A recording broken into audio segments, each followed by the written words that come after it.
Ada kalanya hidup terasa seperti malam yang kelam tanpa bintang. Langkah berat, hati sesak, dan dahi tak henti berkernyit memikirkan lembar-lembar tagihan yang menumpuk tanpa jawaban. Di saat tangan terasa kosong dan dompet menjerit sunyi, kadang kita bertanya dalam hati, di manakah janji Allah tentang rezeki yang tak tertukar? Engkau yang hari ini sedang dihimpit utang, yang siangnya dirundung malu dan malamnya terpejam dengan air mata, ketahuilah, engkau bukan sendiri. Jalan ini telah dilalui oleh banyak hamba Allah yang dicintainya. Bahkan Nabi kita Muhammad SAW pun pernah meminjam, pernah merasa sempit. Namun beliau tidak pernah putus harap. Kesulitanmu hari ini bukan akhir dari kisahmu. Hutangmu bukan aib tapi titipan ujian. Dan ujian, jika dihadapi dengan sabar dan iman, akan menjelma jadi jembatan menuju keberkahan yang tak disangka. Tidakkah engkau mendengar seruan Tuhanmu? Barang siapa bertakwa kepada Allah, niscaya Dia akan menjadikan baginya jalan keluar dan memberinya rezeki dari arah yang tidak disangka-sangkanya. Quran Surat At-Talaq ayat 2 dan 3. Maka jangan biarkan harapanmu patah, jangan biarkan ibadahmu layu, jangan biarkan doa-doamu terhenti di ujung lidah. Karena bisa jadi pada saat engkau merasa paling lemah, Allah sedang menulis kisah kebangkitanmu. Ingatlah, langit yang mendung tak selamanya kelabu.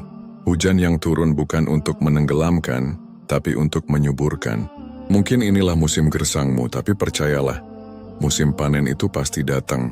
Tugasmu hanyalah bertahan, bersabar, dan terus menggenggam tali harapan kepada Rabb yang Maha Kaya.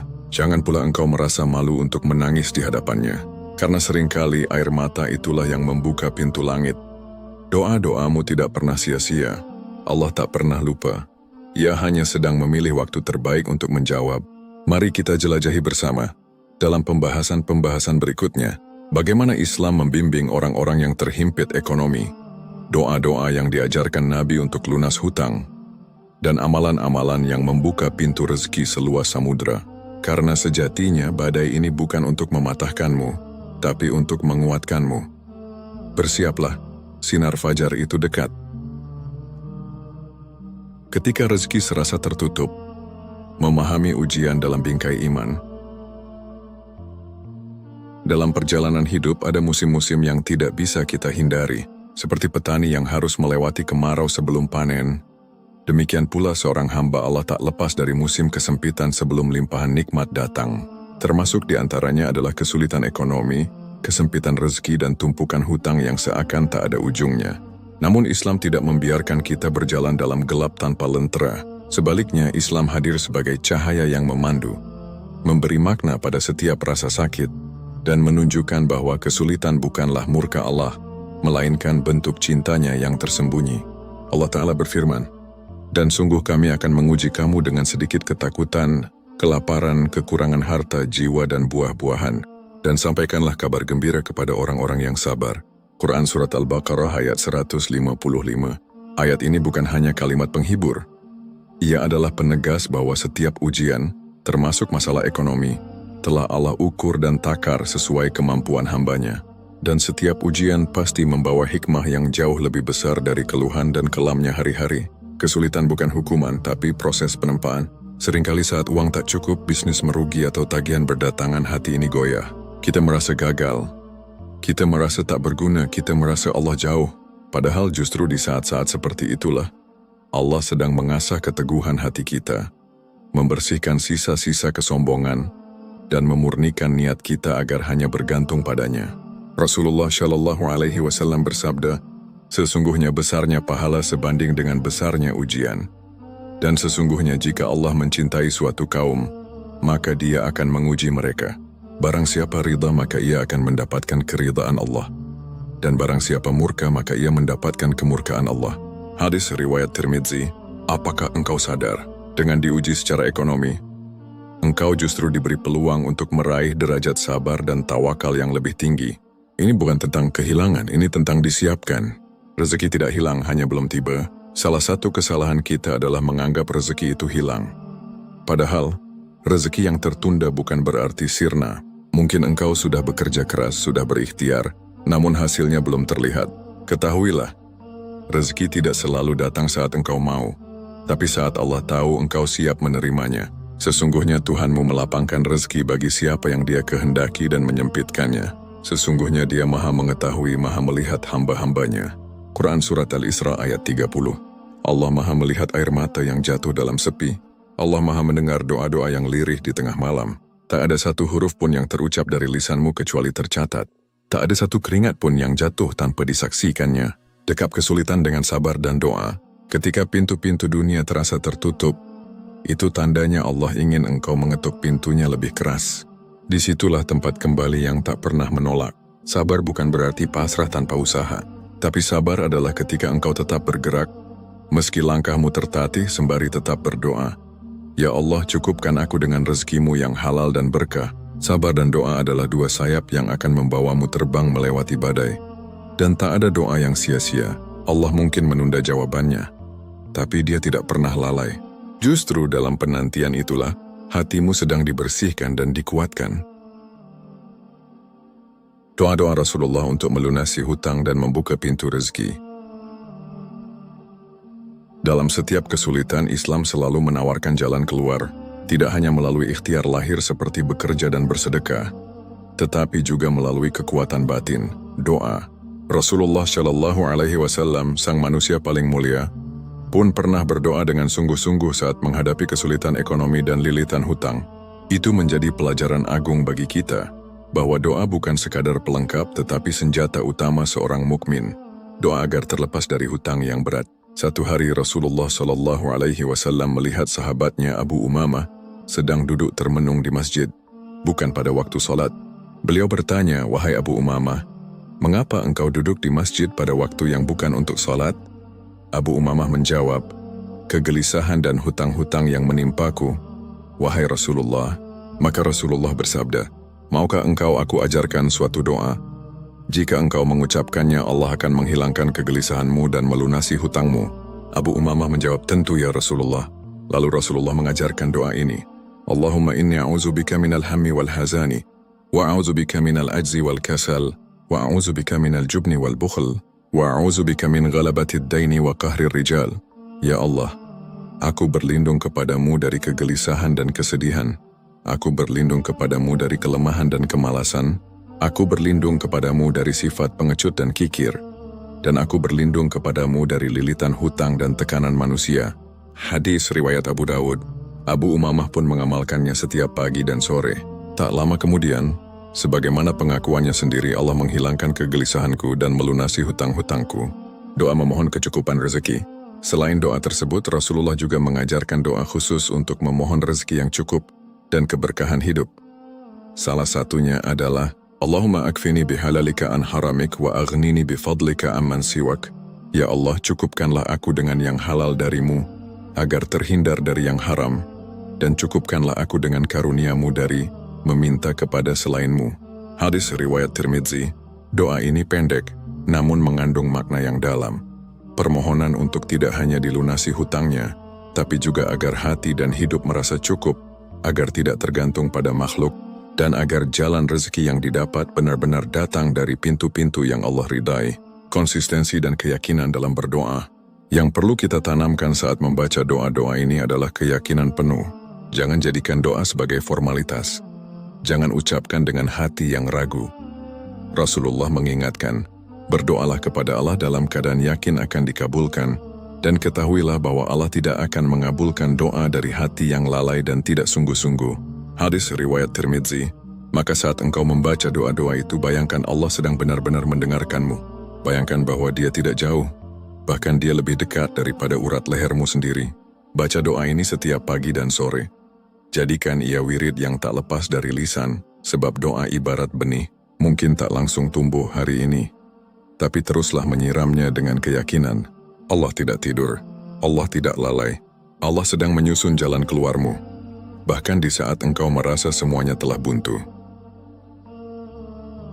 Amalan-amalan pembuka rezeki dan pelunas hutang dalam Islam. Setelah menguatkan hati dengan sabar dan mengisi lisan dengan doa-doa Nabi, langkah berikutnya adalah memperbanyak amalan yang menjadi kunci pembuka rezeki. Islam bukan agama yang memisahkan antara langit dan bumi, antara doa dan usaha.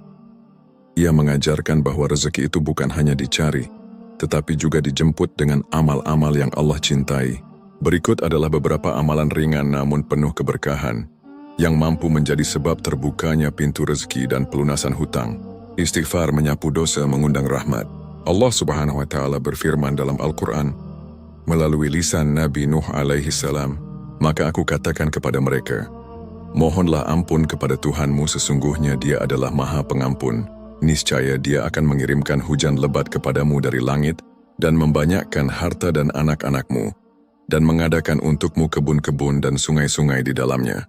Quran Surat Nuh ayat 10-12. Istighfar bukan hanya penghapus dosa tapi juga magnet rezeki. Ucapkan istighfar setiap hari, dengan hati yang menyesal dan lidah yang lembut, setidaknya 100 kali sehari. Astaghfirullah wa atubu ilaih. Bila dikerjakan dengan tulus maka hati menjadi lapang. Pintu-pintu langit terbuka dan pertolongan Allah segera menghampiri. Menjaga silaturahmi, memperpanjang umur, meluaskan rezeki. Rasulullah Shallallahu Alaihi Wasallam bersabda, barang siapa yang ingin dilapangkan rezekinya dan dipanjangkan umurnya, maka hendaklah ia menyambung tali silaturahmi. Hadis riwayat Bukhari dan Muslim. Kadang pintu rezeki kita sempit bukan karena kurang bekerja, tapi karena hubungan dengan keluarga atau kerabat renggang. Perbaiki silaturahmi, minta maaf pada yang pernah tersakiti, kunjungi saudara yang lama tak dijumpai. Allah akan bukakan jalan keluar dari arah yang tak disangka. Sedekah, mengurangi harta secara lahir, melipat gandakannya secara hakikat. Secara logika manusia, memberi di saat kekurangan adalah langkah yang berat. Namun dalam logika langit, sedekah justru membuka jalan ke lapangan. Rasulullah bersabda, sedekah itu tidak akan mengurangi harta. Hadis riwayat Muslim. Berikan apapun yang engkau mampu, meski hanya Rp5.000, sebutir kurma, atau bahkan segelas air. Jangan lihat jumlahnya, lihat ketulusanmu, karena Allah menilai hati, bukan nominal. Sedekahmu hari ini bisa jadi kunci pembuka pintu rezeki esok hari, bahkan dari arah yang tak kau duga. Salat duha, salat para pencari rezeki. Di antara amalan yang sangat dianjurkan bagi mereka yang ingin dimudahkan rezekinya adalah salat duha. Rasulullah bersabda, pada pagi hari setiap persendian kalian ada sedekahnya, maka 2 rakaat salat duha mencukupinya. Hadis riwayat Muslim. Salat duha adalah bentuk sedekah untuk seluruh tubuh kita, dan banyak ulama serta orang-orang saleh menjadikan duha sebagai kebiasaan tetap, membantu orang lain. Rasulullah pernah bersabda, barang siapa yang melapangkan satu kesulitan dari seorang mukmin, maka Allah akan melapangkan satu kesulitan darinya pada hari kiamat. Hadis riwayat Muslim. Jika engkau ingin Allah bantu melunasi hutangmu, cobalah bantu orang lain meski hanya dengan doa, perhatian atau sumbangan kecil. Prinsipnya sederhana. Tolong orang lain maka Allah akan menolongmu dengan cara yang lebih besar. Kesemua amalan ini bukanlah sulap yang langsung membalikkan keadaan, tapi ia adalah kunci yang akan membuka pintu-pintu tertutup satu persatu. Yang dibutuhkan hanyalah kesungguhan dan ketekunan. Bukan satu kali tapi berkali-kali. Bukan hanya di waktu sempit tapi terus-menerus. Karena sungguh, ketika engkau bersandar pada Allah sepenuh hati, mengamalkan sunnah Rasul dengan sabar dan yakin, maka tidak ada hutang yang tak bisa lunas, dan tidak ada kesempitan yang tak bisa terlewati. Strategi lahir dan batin untuk bangkit dari hutang dan krisis ekonomi. Berdoa, bersabar, dan memperbanyak amalan kebaikan adalah bagian dari ikhtiar batin. Namun Islam tidak berhenti pada langit. Ia juga memandu kita melangkah di bumi. Dalam setiap kesempitan Allah memberikan ruang gerak bagi hambanya untuk berusaha. Maka inilah saatnya kita merajut kekuatan batin dengan strategi lahiriah yang konkret dan terarah. Karena sesungguhnya iman itu bukan sekadar pasrah. Iman adalah tenang di hati tapi giat di tangan. Menyusun rencana keuangan, mulai dari hal yang kecil. Tak semua orang mampu langsung melunasi seluruh hutangnya. Tapi semua orang bisa mulai dari satu langkah kecil. Buatlah daftar hutang-hutangmu secara rinci. Siapa pemberi pinjaman, berapa jumlahnya, kapan jatuh temponya. Lalu susun skala prioritas, mana yang harus dilunasi lebih dulu dan mana yang bisa dinegosiasi. Seringkali yang membuat kita tertekan bukan jumlah hutangnya, tapi ketidaktahuan kita tentang bagaimana menghadapinya. Padahal, dengan mencicil pelan dan mengatur pengeluaran, banyak yang akhirnya terbebas dari beban besar. Kurangi pengeluaran tidak penting, bedakan antara kebutuhan dan keinginan. Makan sederhana bukan tanda kekalahan, tapi bagian dari perjuangan. Bekerja dengan niat yang diperbarui, rezeki tidak datang dari langit begitu saja.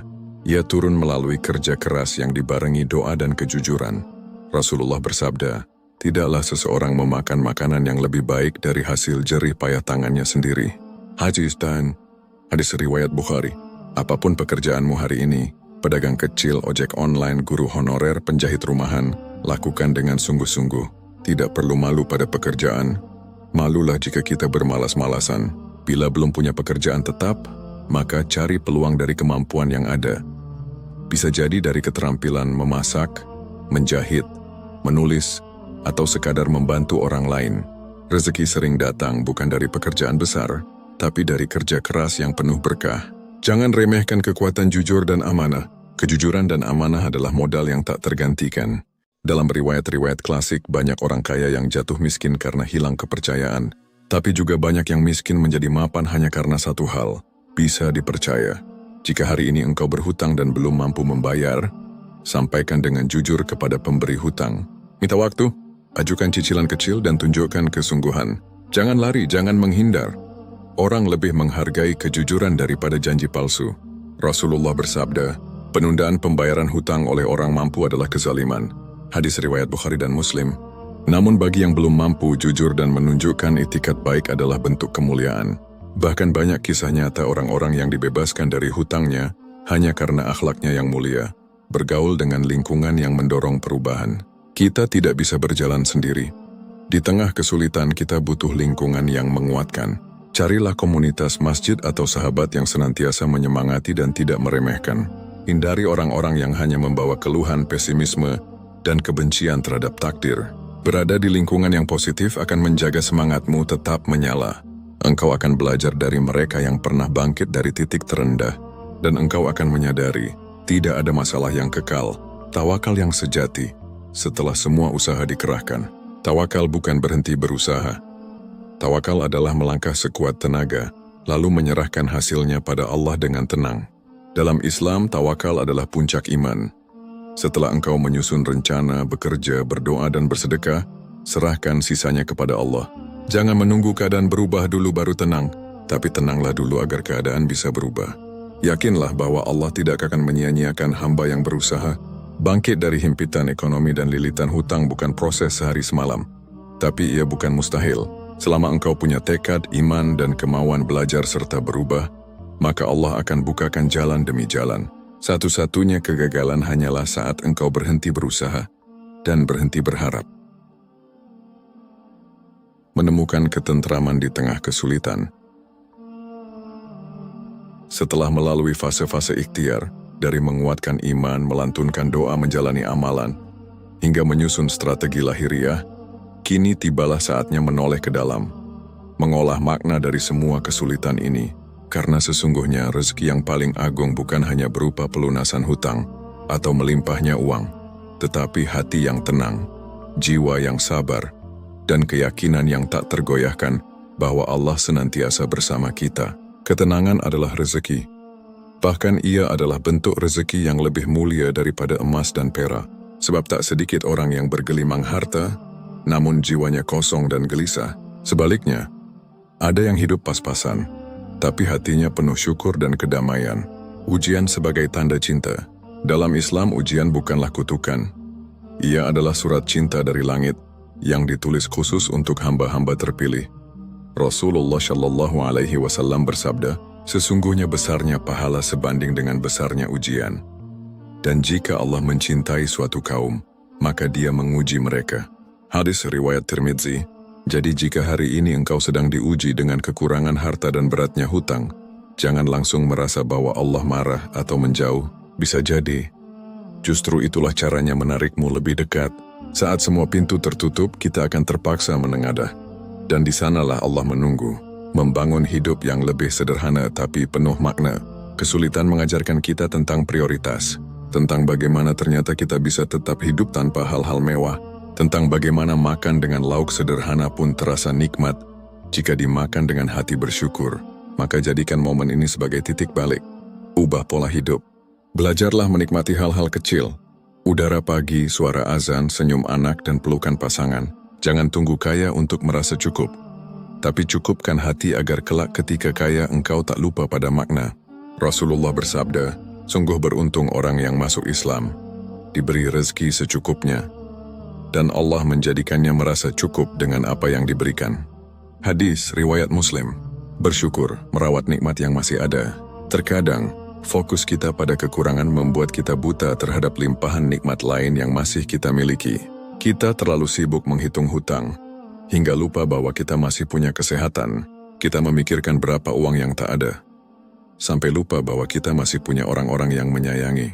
Padahal Allah telah berjanji, sesungguhnya jika kamu bersyukur, niscaya aku akan menambah nikmat kepadamu. Quran Surat Ibrahim ayat 7. Bersyukur bukan hanya mengucap Alhamdulillah, tapi juga menjaga sikap, tetap tersenyum meski perih, dan terus melangkah meski tertatih. Saat engkau mampu bersyukur di tengah kekurangan, saat itulah Allah akan membuka kelimpahan yang lebih besar, menemukan tujuan hidup yang lebih tinggi. Hutang, kekurangan, dan kesulitan ekonomi hanyalah episode. Ia bukan identitas, apalagi akhir dari cerita. Kadang Allah menundukkan dunia agar kita mengangkat pandangan ke arah akhirat. Dunia ini fana, tapi akhirat abadi.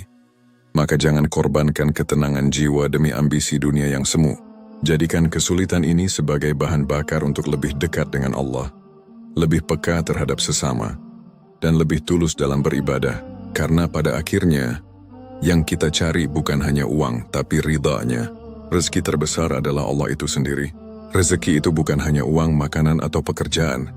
Rezeki terbesar adalah ketika Allah masih memberi kita kesempatan untuk bertobat, untuk beribadah, dan untuk memperbaiki hidup. Jika hari ini engkau masih bisa bersujud, menangis dalam doa, dan menyebut namanya di malam yang sunyi, maka yakinlah, engkau masih kaya, karena engkau masih punya Tuhan yang maha mendengar dan maha menolong.